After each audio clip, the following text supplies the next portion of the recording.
GMNA uses artificial intelligence for generated speech, visuals, and production. AI-generated content may contain errors. Please verify important information before making decisions or taking action. Here are our top stories. Montrealers will gather in Villeray, St. Michel, Park Extension tomorrow to denounce violence against women, following 2 recent killings in suspected intimate partner incidents. Antine Prévost has the full story. Thousands of demonstrators gathered on Villeray streets today, carrying signs that read "No more violence and protect our women." The rally, organized by the community group Maison de Haïti, marched along St. Michel Boulevard and through Park Extension, demanding action after 2 women were killed in suspected intimate partner attacks within past week. Participants paused at the intersection of St. Laurent and St. Michel to lay flowers, a tribute to the victims. Speakers, including activists and family members, shared testimonies urging authorities to strengthen protections for women. Police reported a procession with no arrests or incidents recorded. The crowd dispersed as the sun set over the neighborhood. Mayor Valérie Plante, speaking at the event, pledged to review measures and work with community partners. Organizers plan to hold vigils in coming days. Antine Prévost, GMNA News, Villeray.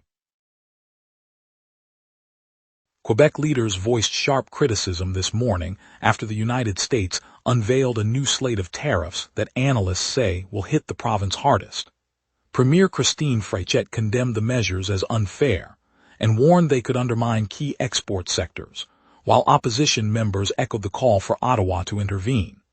The Quebec Business Council, represented by its president, warned manufacturers of immediate cost spikes and urged the provincial government to seek relief. Representatives from the aerospace and dairy industries described the tariffs as a direct threat to jobs and regional competitiveness. In response, the provincial finance minister announced a task force will be convened within days to assess impacts and explore mitigation strategies. The United States announcement, part of a broader trade push, has raised concerns across the province about supply chain disruptions and price pressures. Premier Christine Fréchette announced today that Quebec will roll out 2 new aid programs aimed at firms facing the United States' recently imposed 50% tariffs on select imports. The measures unveiled in Quebec City will provide direct financial support and streamline loan access to help businesses offset higher costs and preserve jobs. Officials said the tariffs threaten the competitiveness of manufacturers and exporters, prompting the province to act swiftly. The first program offers refundable grants covering up to a quarter of lost revenue, while the second expands credit guarantees for small and medium enterprises seeking working capital loans. Quebec's Ministry of Finance will oversee distribution, with applications opening next week. The government expects the initiatives to cushion the shock and keep the province's export-oriented sectors resilient. Analysts note that the tariffs also affect dairy and lumber exporters, adding pressure to the province's trade balance. Former Parti Québécois MP René Gauvain announced his candidacy for Québec Solidaire in Montreal's Camille Laurin riding, challenging PQ leader Paul Saint-Pierre Plamondon. Elise Marchand has the full story. René Gauvain, a former Parti Québécois provincial deputy, stepped out of his old party today, announcing he will run under the Québec Solidaire banner in the Camille Laurin riding. The move places him directly against the riding's current representative, PQ leader Paul Saint-Pierre Plamondon, who has held the seat for the party since the last election. Gauvain said his decision reflects a shift in his political outlook, citing a desire to focus on progressive policies that he feels Québec Solidaire better embodies. Party officials for Québec Solidaire welcomed the former PQ member, noting his experience could strengthen their campaign in the East End of Montreal as the next provincial election approaches. Elise Marchand, GMNA News, Camille Laurin. Researchers have begun a detailed survey this morning in Lanaudière to pinpoint the exact age and precise location of what may be Quebec's oldest white pine. The team will core samples from several candidate trees, applying dendrochronological techniques to count growth rings and cross-date the data with regional climate records. Quebec's boreal woodlands host numerous centuries-old pines, but no definitive benchmark exists for the species' maximum longevity. By confirming the oldest specimen, scientists hope to refine historical forest baselines and improve future conservation strategies. The fieldwork, coordinated by provincial natural heritage groups, will continue through the season, with preliminary results expected later this year. Officials say the study underscores the province's commitment to understanding its natural heritage, even as climate pressures mount across the broader landscape. The findings could also inform regional timber management policies and educational programs about forest longevity. Later, we'll hear how a local resident transformed invasive knotweed into lemonade, a sweet twist on a stubborn weed. We will be right back. Every day, important stories happen across the city before any news crew arrives. Sometimes the very first person at the story is you. When you witness something newsworthy, open the GMNA Citizen Reporter app and start your report. The app guides you through every step while your report is delivered directly to the GMNA newsroom. Every submission is reviewed by our editorial team, and approved reports may be featured on GMNA. Get the GMNA Citizen Reporter app today at my.gmna.ca. Your city, your news. Welcome back. Isabelle Martineau of Abercorn is tackling the province's knotweed problem in an unusually sweet way. Today she began harvesting the aggressive Japanese knotweed that crowds riverbanks and vacant lots, then processing the plant into homemade lemonade. The beverage, which she plans to share at local markets, is part of a broader effort to pull the invasive species from the landscape by turning it into a usable product. Officials have warned that knotweed spreads quickly, outcompeting native flora and damaging infrastructure, so any method that removes it is welcomed. Martineau says the acidic juice neutralizes the plant's hardy roots, making disposal safer than simply dumping the foliage. She hopes the project will inspire other residents to experiment with creative solutions while helping the province curb the knotweed surge. The lemonade, sold by the glass, also raises awareness about the plant's impact. Montreal Police Chief Fady Dagher announced officers will receive body-worn cameras that cannot be deactivated, pledging full footage release for transparency. The rollout begins next week. Anton Prevost has the full story. Police officers on the streets of Montreal will soon wear portable body-worn cameras that they cannot switch off, Chief Fady Dagher announced today. The new devices will record continuously during shifts, and the service has promised to make the footage publicly available to ensure full transparency. Dagher emphasized that the policy leaves no room for discretion about turning the cameras on or off, aiming to build trust with the community. The rollout is slated to begin later this year, with training sessions already underway at the police headquarters. Officers in the downtown precinct have already received prototype units for testing, and the department says the footage will be stored on secure servers accessible to the public upon request. Anton Prevost, GMNA News Plateau. Yesterday, the coalition Avenir Quebec revealed its slate of candidates for the island and for Laval as it gears up for the upcoming provincial election. The party named 3 individuals to contest ridings on the island and 2 more for the city of Laval. The announcements came during a press briefing held in the capital, where CAQ officials emphasized the importance of a unified front across the greater Montreal region. Party leaders indicated that the selections reflect a blend of experienced legislators and new faces aimed at strengthening the CAQ's presence in key constituencies.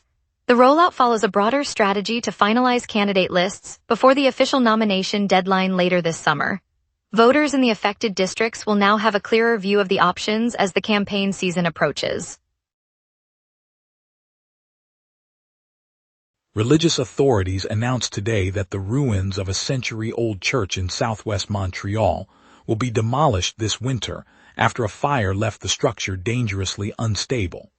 The fire, which broke out last winter, weakened the stone walls and roof, leaving only the facade potentially salvageable.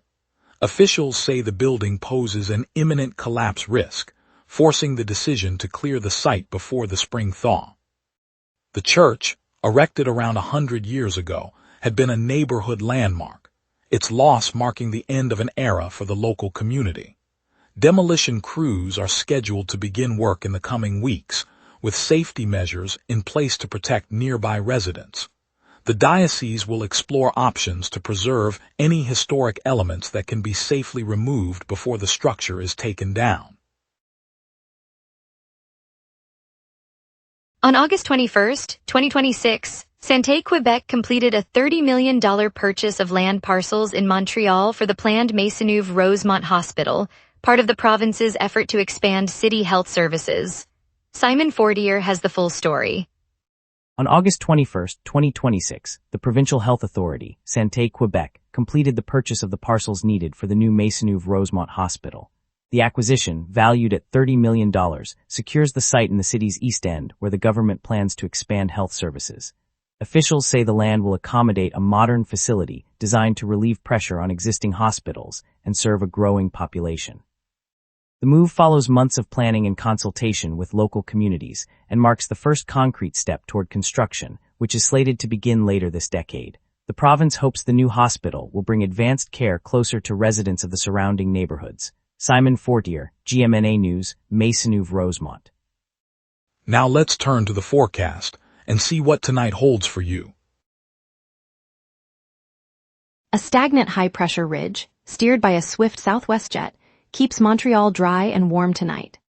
On this date, Montreal once sweltered to 32.4 degrees Celsius in 2021, a record set during a lingering heat wave that pushed the province into its warmest August stretch on record. Conversely, the coldest reading was 13 degrees in 2023, recorded during an early autumn dip that surprised even seasoned forecasters. Normal highs for today sit near 26 degrees, while typical lows hover around 12 degrees, so the current 29-degree peak feels a touch above average, and the nighttime low of 13 aligns with the climatological norm. Scanning the live radar, the screen is uniformly quiet across the province. No echo bands trail the southern plains, and the jet stream aloft, racing southwest at 110 kilometers per hour, is steering any moisture well north of the St. Lawrence. With high pressure holding steady, the atmosphere remains dry and stable, guaranteeing that precipitation will not reach the city for the remainder of the night. I now turn to tonight's outlook. At 11 p.m. Montreal sits under a clear sky with a temperature of 19 degrees, humidity 62%, and a gentle southeast wind at 12 kilometers per hour. Pressure remains near average and is neither rising nor falling, while a swift southwest jet at 110 kilometers per hour rides high above, capping the low-level air and preventing any lift. Overnight, the air mass will stay dry, allowing temperatures to dip to 13 degrees by dawn. By morning, the sun will break through, and the day will climb toward a high of 29 degrees, matching today's peak. The ultraviolet index will register 6, and no weather alerts are in effect. With the ridge persisting, the night will clear quickly as we move into tomorrow's forecast. Looking ahead, Sunday will be mild with a high of 24 degrees and a low of 15, and the sky will stay clear throughout. Monday brings a cooler air mass, high 19 and low 15, but an overcast veil will set in and a 35% chance of rain will linger into the evening. Tuesday nudges the mercury back up to 22 degrees, low 16, and despite a similar 35% rain probability, most showers will be scattered and brief. Wednesday returns to mainly clear skies, high 24 and low 17, offering a pleasant stretch before the pattern shifts again. Thursday sees the warmest spell, high 27 and low 17, yet overcast conditions and a 30% rain chance will keep the day unsettled. And that's your weather. Remember, the wrap is also available as a podcast. Listen anytime on iHeartRadio or wherever you get your podcasts. Up next, traffic updates. A look at today's top stories and a quick sports roundup as the season heats up. We will be right back. Every day, important stories happen across the city before any news crew arrives. Sometimes the very first person at the story is you. When you witness something newsworthy, open the GMNA Citizen Reporter app and start your report. The app guides you through every step while your report is delivered directly to the GMNA newsroom. Every submission is reviewed by our editorial team, and approved reports may be featured on GMNA. Get the GMNA Citizen Reporter app today at my.gmna.ca. Your city, your news. And now here's Jason with sports. Habs prospects stepping up, a cup window opening and a missing trophy. Hayden Popinkies isn't shying away from what's ahead, he's welcoming it. The Canadiens' prospect heads into the NCAA ready to compete against older, more experienced players. Meanwhile, the Walter Cup, the PWHL's championship trophy, has gone missing in transit on its way to Montreal Victoire forward Dara Greig in Alberta. Fourth-round picks aren't supposed to turn heads this fast. LJ Mooney, Montreal's 2025 fourth-rounder, posted 30 points in 34 NCAA freshman games despite standing 5'8". That production earns him the 16th spot in the Canadiens' top 25 under 25 rankings, and it tells you the front office knew exactly what they were getting. Craig Button puts the Canadiens' Cup window at 6 years, and the young core seems to agree with the timeline over the payday. Analyst Stu Cowan of the Gazette writes that Montreal's key players are prioritizing the championship chase above financial pursuits. That kind of buy-in from a young group is exactly what contenders are built on. Camp opens soon, the next chapter for this group starts there. Thanks, Jason. Welcome back.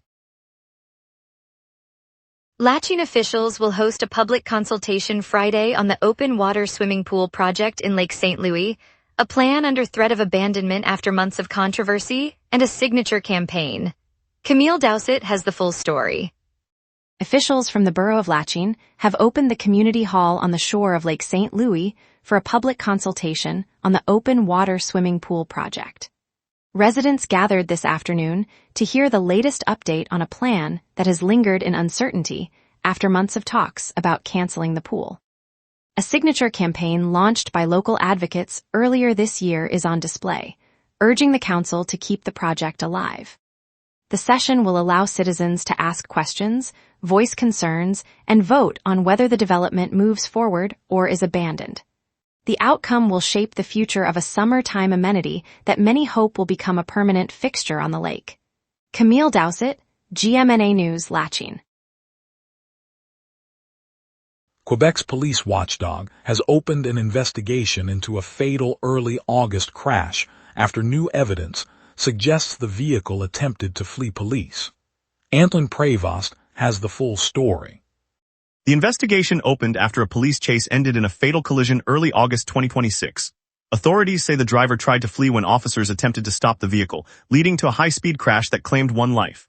The provincial police oversight body has now launched a formal inquiry, reviewing dash cam footage, officer reports, and the circumstances that prompted the pursuit. Families of the victim have been notified, while the driver remains in custody pending charges. The watchdog's mandate is to assess whether proper procedures were followed during the chase and to determine accountability. As the community awaits answers, the scene remains cordoned off, with investigators combing through evidence. Antoine Prévost, GMNA News, Montreal. Thank you, Montreal, for joining us on The Wrap. Tonight's story on the community turning invasive knotweed into lemonade reminded us of the city's resilience. We'll be back tomorrow with more insight on the march against violence and the latest in Quebec politics. I'm Peter Miller. See you then.